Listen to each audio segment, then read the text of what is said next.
आऊज़ुबिल्लाहि मिनश्शैतानिर्रजीम बिस्मिल्लाहिर्रहमानिर्रहीम ख़ातमुल अंबिया सलामुन अलैक।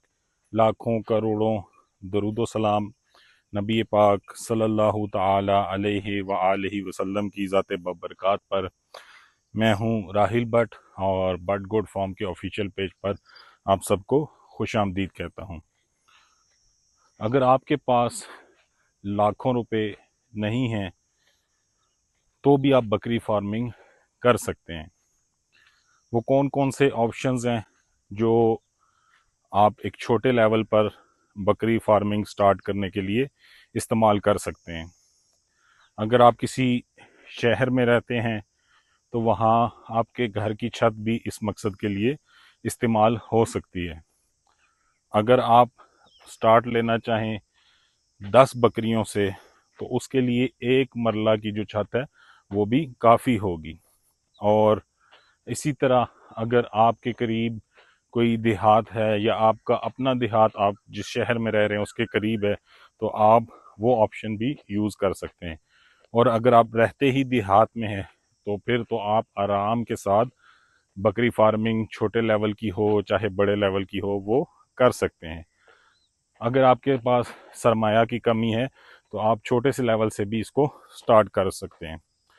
Second step आ जाता है कि आप बकरी कौन सी लेंगे। तो याद रखिए, आप जिस इलाके, जिस एटमॉस्फेयर, जिस माहौल में रहते हैं वहाँ की ही बकरी आपको सूट करेगी, क्योंकि उसकी कुव्वत मुदाफ़ियत वहाँ के हिसाब से डेवलप हो जाती है। वो बकरी आपको तंग नहीं करेगी, यानी उसमें बीमारियाँ कम आएंगी।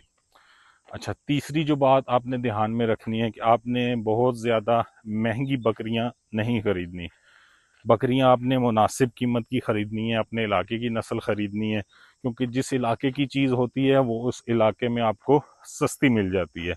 जबकि आप दूसरे इलाके की चीज़ लाएंगे वो आपको महंगी भी मिलेगी और दूसरा वो आपको तंग भी करेगी बीमारियों के हवाले से। अच्छा, तीसरा काम आपने ये करना है कि इनकी हिफाजत करनी है, यानी इनकी सफाई सुथराई का आपने ख्याल करना है। इनको डीवर्मिंग टाइमली करनी है, हर 2 से 3 महीने के बाद आपने इनको डीवॉर्म करना है, यानी कीड़ों की दवाई देनी है। जहाँ भी आप इनको रखें, शेड है, छत है, बारिश वगैरह से आपने इनको बचाना है, सर्दी से बचाना है और ज़्यादा गर्मी से बचाना है, उसका आपने बंदोबस्त करना है और सफाई का आपने ख़ास ख्याल रखना है। साफ़ पानी इनके लिए मुहैया होना चाहिए। अच्छा, नेक्स्ट स्टेप आ जाएगा इनकी वैक्सीनेशंस। तो 3 वैक्सीनें जो हैं वो इम्पॉर्टेंट हैं, वो आपने लाजमी करनी है। तो इंशाल्लाह आपको उससे फ़ायदा होगा। एक पीपीआर है, दूसरी एफएमडी है, तीसरी ईटीवी है। तो ये तीनों वैक्सीनें आपने लाजमी करनी है। चौथी वैक्सीन सीसीपीवी की भी आप कर दें तो इंशाल्लाह मसाइल जो हैं वो मज़ीद कम हो जाएंगे।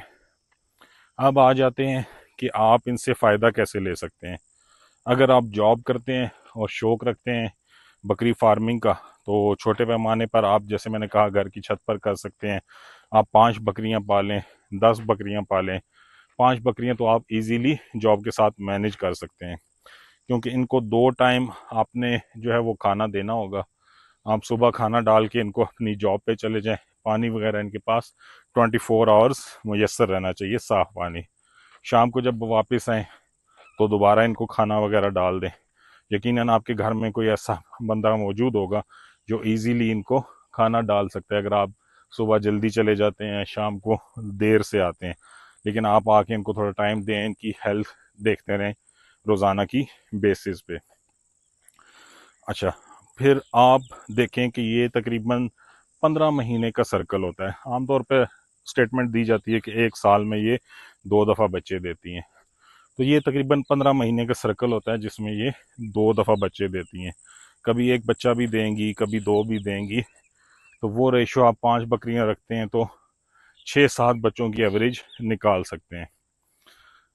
अब आपने उनकी ब्रीडिंग इस तरह से करवानी है कि अगर आप ईद के ईद वो बच्चे बेचना चाहते हैं तो ब्रीडर आप उस टाइम में अपनी बकरियों में छोड़ें कि जो बच्चे आएँ वो कम अज़ कम 1 साल के हो जाएं, ईद का सर्कल बन जाए आपका।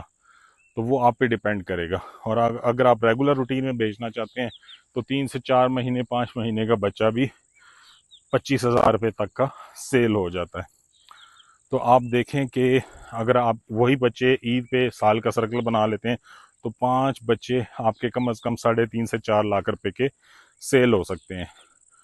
तो इसी तरह अगर उसी बकरियों में से मज़ीद बकरियां भी आती जाएंगी तो आपका रेवट भी बढ़ता जाएगा।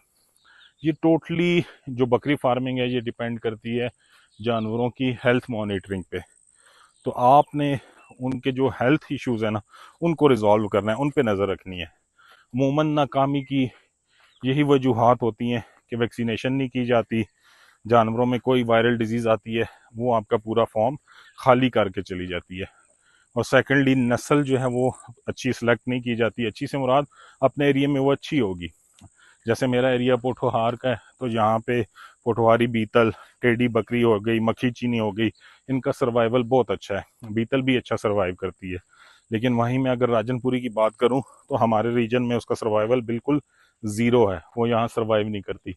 अब अगर आप इस एरिया में पोठोहार के रीजन में जो है वो राजनपुरी बकरियों का फार्म खोल के बैठ जाएंगे तो यकीनन फिर आपके लिए मुश्किलात का बाइस बनेगा।